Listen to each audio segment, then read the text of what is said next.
Right, hi Dave. Here we go with question one. What is your take on the UK being part of World War III? Will our sons and daughters 18 to 28 be drafted to go to war in the next year or so? The media chastised Sunak for running back home to get on with the election campaign and not clapping Zelensky on the D-Day stage and listening to Biden's war glorification speech. Reading Biden's speech, which I sent you, he is not saying we have learned the lessons from the past, but he is simply using the fight against evil mantra, to my mind, to actually be the evil that ignites World War III. Zelensky can be found thanking BlackRock and other global giants in his speeches for all their help. War only benefits the military-industrial complex and has nothing to do with democracy. When Biden looks to the UK to join the USA in marching on Russia, will you be cheering our sons and daughters to their deaths to be killed by one of a million £1,000 drones, which are probably being procured as I write this? Or as our MP, will you push back on this evil and say no to war? Will you be the voice of reason, a corporate puppet, or can you actually persuade me that war is the right thing to do?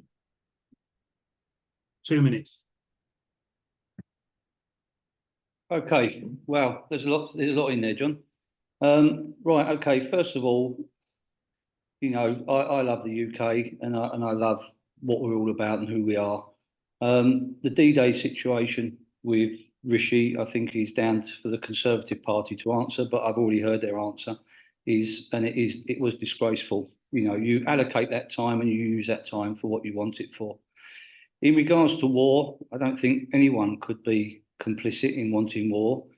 But what I have learnt through my life is that certain political parties and powers will chuck 1 million people to the slaughter without a blink. They will leave 250,000 people without value in their homes, without even thinking about it twice. So going into war means nothing to them. It's a means to an end. To people like ourselves, it's real. It's very, very real. And we've seen this across the globe now with the situation in Israel, Palestine, Ukraine, Crimea, Yemen, all these different areas of dispute. I have great faith in our global democracy, and I believe we can avoid war.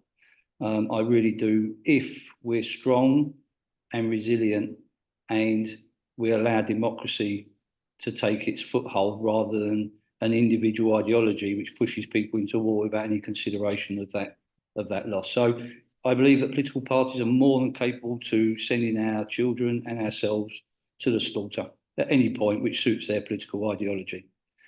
Corporations, we know money talks. It shouldn't do, but it does. And we need to find ways where we get a more missionary, sustainable and socially responsible attitude towards money rather than a situation whereby we're governed by corporations and we can be bent. This is the whole point about an independent. An independent cannot be corrupted, cannot be bent. They are there for the people all of the time, every time. And I believe we need this strength and character in Parliament. Right. Okay, Dave. Sorry, I had to chop you there. Sorry. Okay. Right. Question number 2. Do you believe that we need to be concerned with the sustainability, with sustainability? And can you share 3 actions you have taken in the last few years to help the planet?